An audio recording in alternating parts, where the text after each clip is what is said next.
back in the day, this was around 2008. Mm-hmm. You and Hitmaka had an altercation. He was called Yung Berg back then. Mm.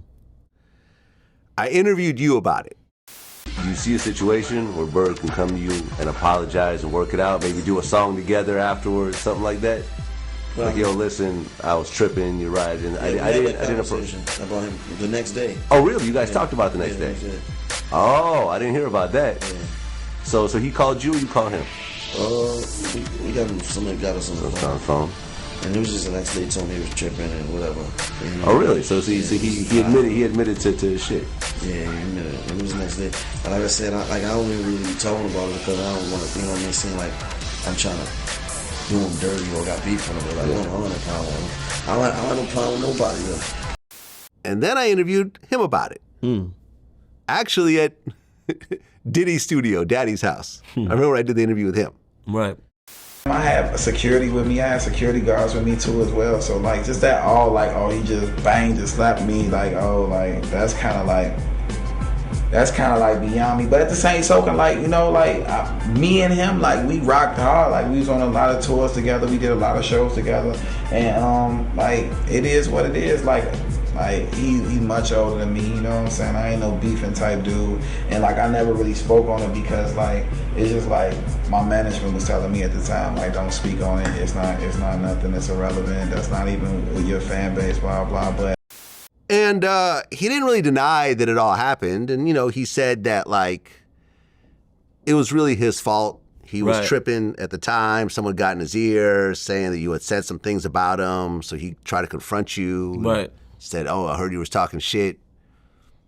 Me, personally, I wouldn't approach you like that. Right. You know what I mean? I pull you aside, hey, man, listen, I thought we was cool. Like, I heard this. And we would have had a normal conversation. I wouldn't run up on you like, hey, man. Like, you know, especially Yung Berg, who's way smaller than me. Right.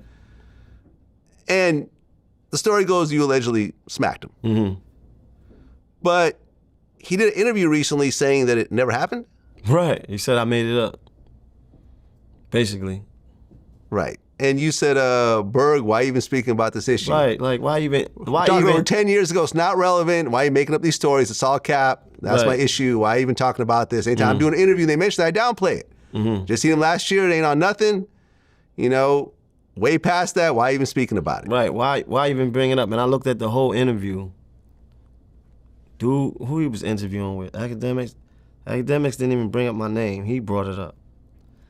And I guess maybe that's something, maybe that's a sore spot in his soul or his spirit or whatever. I don't know. But what I'm saying is, whatever happened already. My boy, like, it's old already. Like, I'm not even on that, right?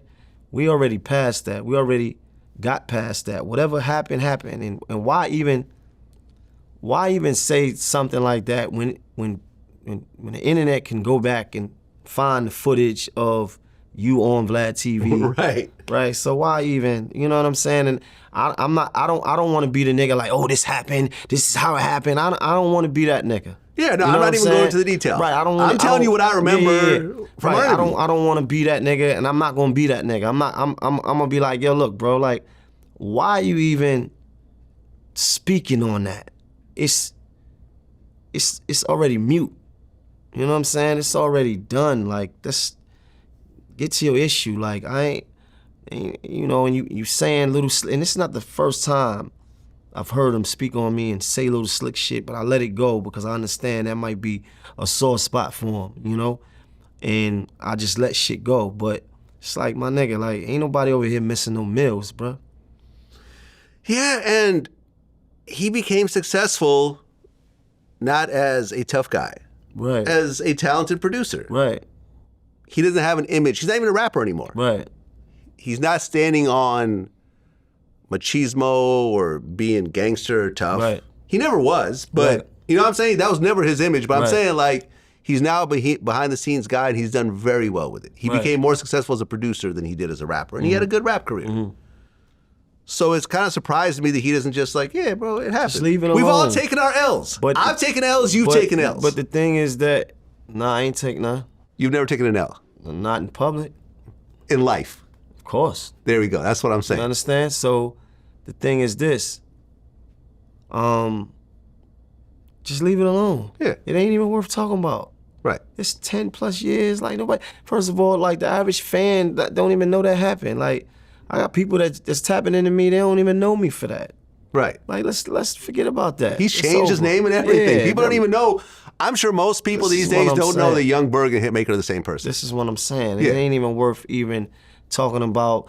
I'm not on that. I'm not pursuing. I'm not pushing down on none of that shit. Like it ain't even. It's like, man, let that shit go, bro. Yeah, I agree. Yeah. I agree.